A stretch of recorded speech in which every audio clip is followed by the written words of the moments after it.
XRP Future Millionaire. So I decided to do a separate tape here to play this thing in its entirety because I wanted to put the update out on the chart, so I didn't have time to do the last couple minutes at the end of that video. So I'm going to start this over and I'm going to play it from the beginning so that you guys can watch this in its entirety. Stay blessed. Happy Easter, everybody. Well, the way Ripple uses the XRP token in our tech stack, we use it to enable that cross-border, extremely fast and extremely reliable transaction. So we use XRP because of its attributes that make it fast and inexpensive. There are other tokens that people use for other use cases that don't work as well for payments. The XRP ledger, from its origins, has really enabled payments at scale in a way that certainly Bitcoin, while it's very good for digital gold, its speed and cost per transaction makes it less attractive for a payments type use case. So Ripple will continue to use XRP because of its core attributes as a really efficient technology. Is that something you see continuing in your tech stack going forward? For sure, without question. And I think you'll see Ripple use the XRP ledger for other use cases as well. We're certainly making investments, as I mentioned, in the carbon credit marketplace and other verticals that we think could be compelling. We've seen a lot of market volatility, of course, in the public equity markets. We've seen that filter through to the crypto markets as well. What's your outlook for the rest of the year? Do you expect sort of crypto markets to push higher and that volatility reduce, or are you expecting just this continued sort of seesawing we're seeing? I think it's really hard to know the timing, but I'm incredibly bullish on crypto overall. And frankly, that's because of the macro factors. There's two that I'll highlight. The macro factor around inflation globally. You saw this past week record inflation at, for I think 4 decades, inflation in the United States at 8.5%. The other factor I think is really important not to lose sight of is, as you and I have talked about, the move from crypto overall towards an institutional use case, solving real problems for real customers, and these scaled solutions that aren't just about the speculative activity that has really driven some of the historic crypto market activity. Brad, I want to sort of move on and talk about regulation, which has been a huge topic yesterday, and it will continue today as well. You're currently in a legal battle with an SEC that's been going on for a year or so. Can you give us an update on that and when you expect a resolution? That started in December 2020, and the core question there is around a nuanced legal question. Is XRP a security? And did Ripple sell, as an XRP, an investment contract, did Ripple sell unregistered securities? Did I, Brad Garlinghouse, sell XRP as an unregistered security? I think it's very clear that in the United States, the laws have not been clear. And for the SEC then to go back in time and say, you should have known all along, it's really, I think, going to be hard. It's a hard case. And I think what we're seeing in the court process, which does continue to play out, is a judicial process that recognizes some of this. Even this past couple days, there was a ruling from the court finally requiring the SEC to publish information about some speeches that the director of corporate finance, Hinman, gave about Ether not being a security. And the fact that even now you have the SEC not able to answer the question, is Ether a security? They won't answer that question. They're saying there's clarity, but then they won't provide clarity. They're saying they won't comment on specific projects, but then they comment on Bitcoin. Bitcoin is one of the largest project, but yet still just a project.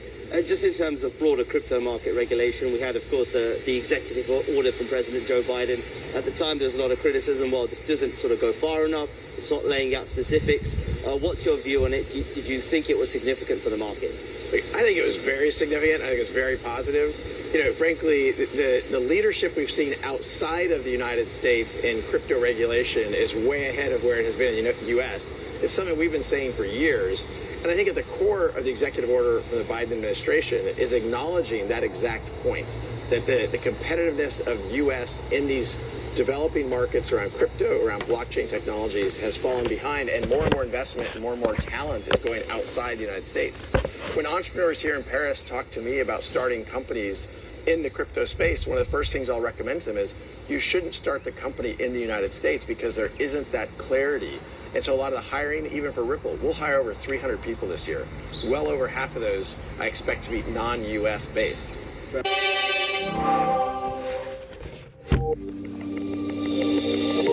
Many banks have over 1,000 active Nostro accounts that collectively hold hundreds of millions of dollars.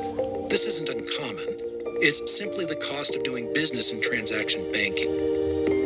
This creates several problems for banks. First, it's inefficient. The required funds for large Nostro networks are immense and sit idle. Second, it's costly. The unavoidable manual reconciliations result in high costs. And third, it's risky. The exposure to both counterparty and foreign exchange risk is high. And because of this, we know that solving for real-time payments is only half the battle. The other half is solving for our customers' global liquidity pain points. We're solving these pain points through RippleNet, a global network of financial institutions using the same technology, rules, and governance. Through RippleNet, we're helping customers overcome their liquidity pain points in two ways.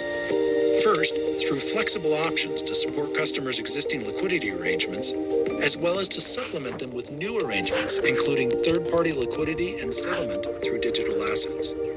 Second, through pathfinding, which is the ability to link multiple liquidity arrangements in a single transaction, smart routing across the network to gain a variety of net new benefits. Banks can choose between a number of liquidity arrangements to optimize for costs, risks, and capital efficiency. Let's overview the three liquidity arrangements supported by RippleNet. First are bank-to-bank fiat relationships, also known as Nostro account relationships. We support this model so that customers can leverage their existing relationships.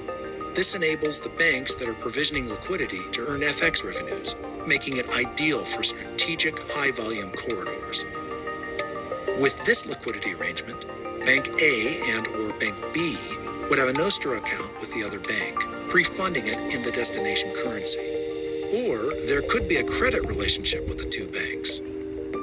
Second are third-party liquidity arrangements, which allow banks to rationalize their Nostro relationships, keeping only relationships they want versus the ones they need. This enables banks to overcome the costs from corridors where liquidity can be expensive. This is an ideal option for medium-volume corridors. With this liquidity arrangement, a third party would open foreign currency accounts at both financial institutions for them to use for payout in each country. Third is the ability to settle payments via a digital asset, XRP. XRP's speed, scalability, and cost make it the ideal bridge asset for cross-border payments. This allows banks to grow their payments volume and reach without accumulating more direct liquidity relationships. With XRP's trading volume at higher daily average than most exotic currencies, it makes it an ideal bridge asset for payments into exotic corridors.